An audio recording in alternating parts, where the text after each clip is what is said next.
Take number 6. Welcome to this edition of the Native News Update. I'm your host for today's program, Paul Demain. Many of the stories and information found here can be found at our website at IndianCountryNews.com, where your online membership or donation helps support the development of this television station.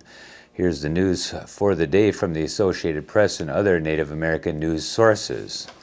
A Porcupine woman has pled guilty in federal court in Rapid City, South Dakota, to stabbing a man in the chest with a knife.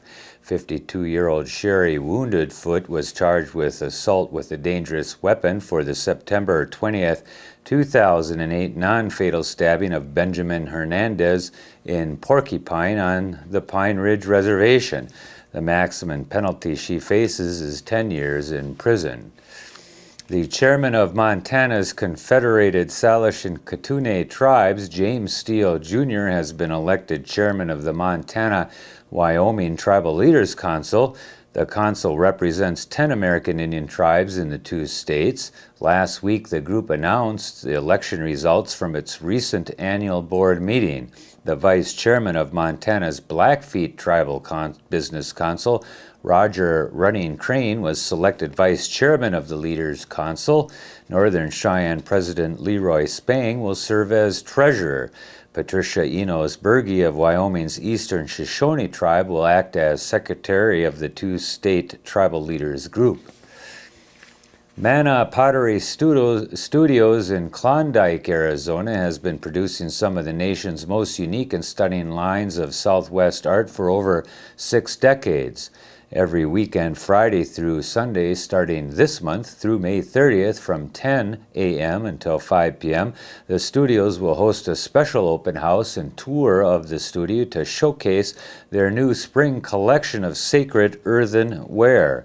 Expect a new collection of pottery that depicts the very essence of the Southwest. Select pieces from the collection are also on display in Denver, Colorado at the Chicano Humanities Art Council at 8th and Santa Fe Street through May. Mena Pottery was unofficially founded in 1948 by legendary potter Emmanuel Parditon Trujillo. The pottery is also found in the Smithsonian's National Museum of the American Indian. Deputy Assistant Secretary for Policy and Economic Development for Indian Affairs, George Scabine, recently announced the names of 3 individuals who have received career appointments to senior executive service positions within the Bureau of Indian Education.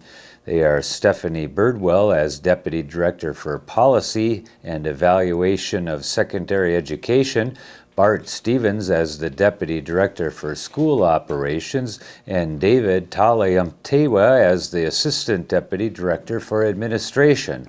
Birdwell is an enrolled member of the Cherokee Nation of Oklahoma. Her career began in 1996 as a social worker at the Bureau of Indian Affairs Northern Pueblos Agency in Espanola, New Mexico. Stevens is an enrolled member of the San Carlos Apache tribe in Arizona with ancestry from 4 other tribes. Following a long career in teaching, counseling, and school administration positions in Utah tribal and public schools, Stevens joined the BIE's New Mexico South Education Line Office in Albuquerque in the year 2006. Talayamtewa is a member of the Hopi tribe in Arizona. He has over 25 years of experience in the field of Indian education, most of that time with the Indian Affairs Office of Indian Education Programs. His early years were spent as Chief Administrative Officer for the Hopi tribe, where he was responsible for the day-to-day operations of 4 divisions, including education for the tribe. When his foreign language instructor says something, University of Oregon freshman Carson Viles knows it's important to pay attention. Viles is taking Yakama Sahaptin, one of the family of language spoken along the Columbia River, and offered for the first time this year at U of O. The class taught by Yakama elder Virginia Beavert is not a typical foreign language class. There are no textbooks, no study abroad programs, no dubbed TV shows, and the instructor is one of only 200 people who can converse in the target language. Viles grew up in Oregon and is a member of the Confederated Tribes of the Siletz, and he's a linguistic major with a particular interest in American Indian languages. His brother is also in the Sahaptin class and studies Chinook Wawa, a trade language. Viles and his father are also studying the Dini language spoken on the Siletz Reservation. Viles' grandmother was raised by her great-great-grandmother who spoke fluent Dene, but when Viles' grandmother had her own children, she spoke only in English. Much of the reason for the disappearance of American Indian language lies in government-run and religious boarding schools in the 1880s through the 1920s. As part of a philosophy to kill the Indian to save the man, children were rounded up and sent to schools where they were expected to discard their clothing and hairstyles, convert to Christianity, and speak only English. Many were punished severely for speaking in their native languages. Though Viles' grandmother was not sent to a boarding school, she too was pressured to assimilate. Viles is one of a new generation trying to reclaim his family's language and culture. Now 87, Beavert grew up speaking a variety of American Indian languages and said she didn't realize they were imperiled for many years. She was born in a bear cave in eastern Oregon after her father's hunting party got stranded in a snowstorm. In her 40s, at the urging of her stepfather, she went to Central Washington University, where she earned a degree in anthropology. In the course of her studies, she literally wrote the book about Yakama Sahaptin, the Yakama Language Practical Dictionary, which was published in 1975. This by Carrie Davis of the American Indian Center of Indiana. Faculty, friends, and student members of the Native American Student Alliance, NASA, gathered not too long ago to erect a stickball pole at the south end of the Natararium building on the Indianapolis University, Purdue University campus in Indianapolis. Under the direction of Dr. Johnny Flynn, a Potawatomi assistant professor of religious studies at IUPUI, a 35-foot maple tree was selected for a stickball pole.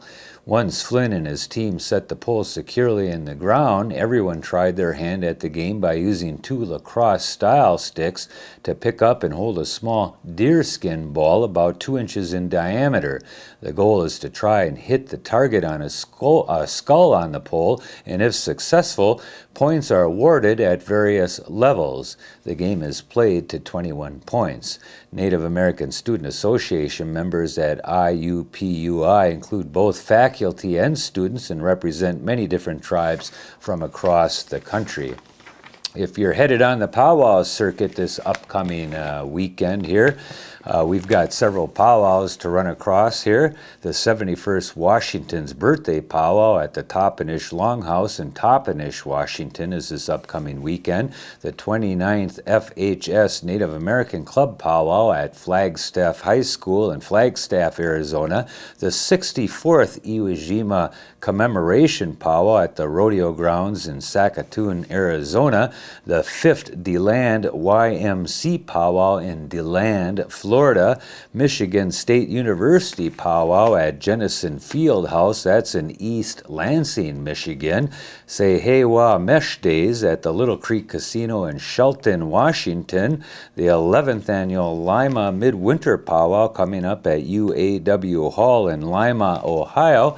The 7th Marysville Winter Powwow at the Marysville Youth Civic Center in Marysville, California. The 4th Winds Powwow, the 4th Four Winds Powwow at the Community Center in Killeen, Texas. The 5th Dream Catchers Powwow here, Hardy Murphy Coliseum at Ardmore, Oklahoma, and we'll have a couple more tomorrow. So that is the latest roundup of news from Indian Country on this edition of the Native News Update. We want to thank our underwriters for helping with this broadcast. Join us again real soon. Thank you.